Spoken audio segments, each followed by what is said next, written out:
I'm Renan. I'm a filmmaker and a climber. I've been coming to Nepal for about 15 years, mostly to climb in the high Himalaya. This time we set out to explore a lesser-known culture, those who aren't in the limelight of Mount Everest, and whose way of life is under threat of disappearing.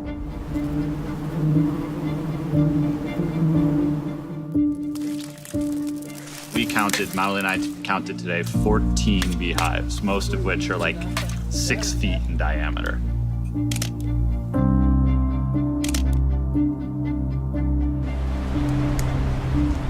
Somehow it's been arranged that I am going down onto the cliff on a rope to do some filming, which is not really my forte.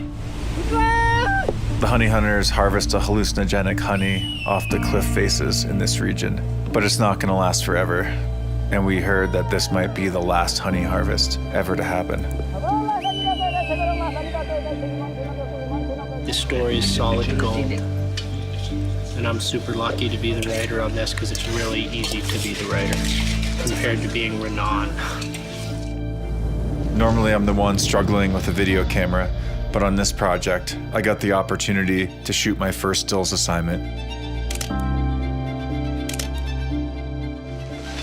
Super intense. It's hard having no idea what's going on and just trying to respect everything they're doing and know that it has a purpose greater than us. The greater meaning, the thing that we so desperately did not want to fail in documenting, was the story of Maule, the last person in this region who can still harvest the honey.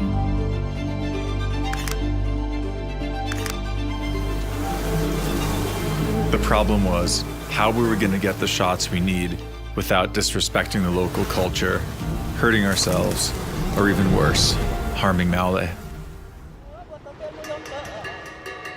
We usually don't just spin a globe and point our finger when finding new places to explore. Most often it comes from some kind of a personal connection, like our friend Ben Ayers had for this village. Cool, Yomanji. Cool. More.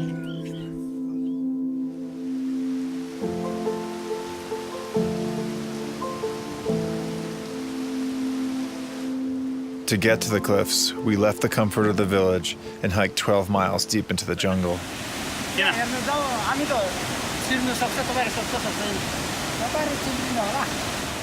They showed us what was going to hold our body weight and we could pull on in this steep jungle terrain.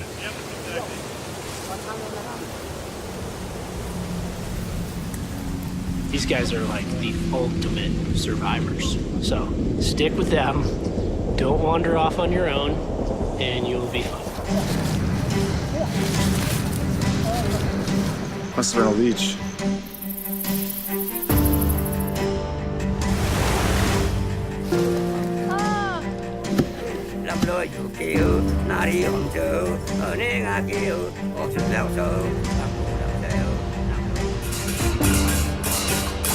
Around grape-sized hail balls.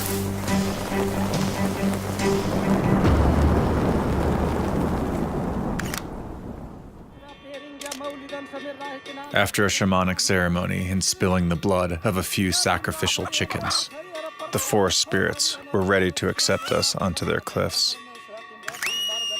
Or so we hoped. It's going to be like one of the most interesting days of all of our lives today. So I'm excited. I have to say I'm a little nervous.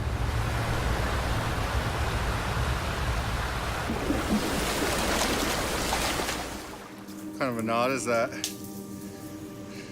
No idea. We call ourselves professional climbers, but we couldn't even follow them up the steep jungle cliffs.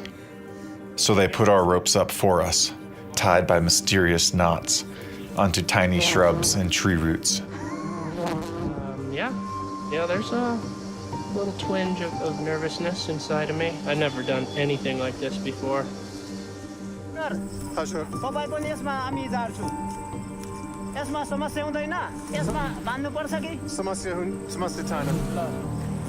Okay, we're clear. Drop it clear. They're looking at us, thinking our gear is crazy. I'm going down into space. And we're looking at them, thinking the same thing, with their hand-woven bamboo ropes. Just be careful, man. Don't, like, knock them off. When we finally went down onto the cliff, it was so overhanging that we were just spinning in space, unable to stabilize. It was impossible to get a shot. We were only facing the action for 10 seconds out of each 1-minute rotation. Eventually, we figured out that hanging 2 people in space was the way to go, using 1 person as ballast to kick off of.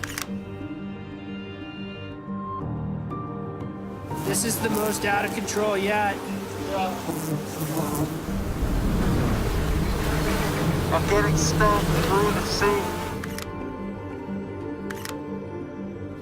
I just got stung in the cheek, right through the hood. We found out that these Himalayan honeybees, the largest in the world, could sting through our American bee suits.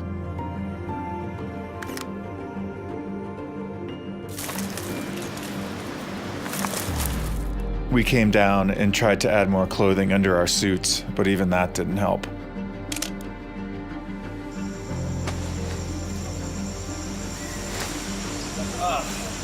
I tore something on my groin.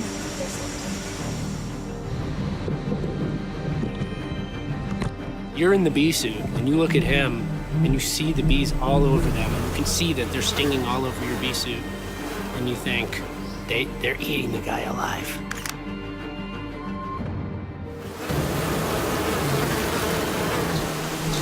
You gotta be kidding me. He's free soloing right now.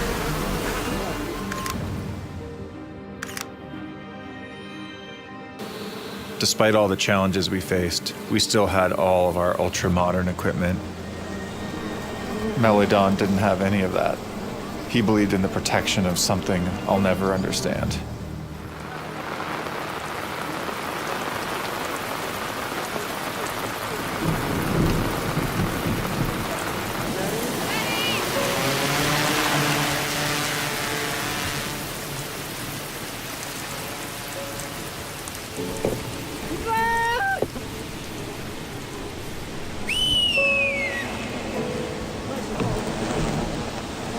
Anytime when you felt a little overwhelmed, you just looked at Malay without the bee suit on the bamboo ladder with no harness.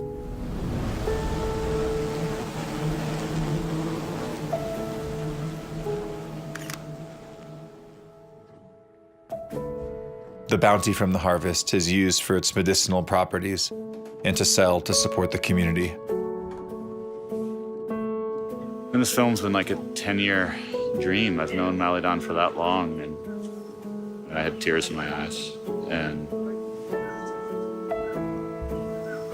I just feel so lucky to be able to do this.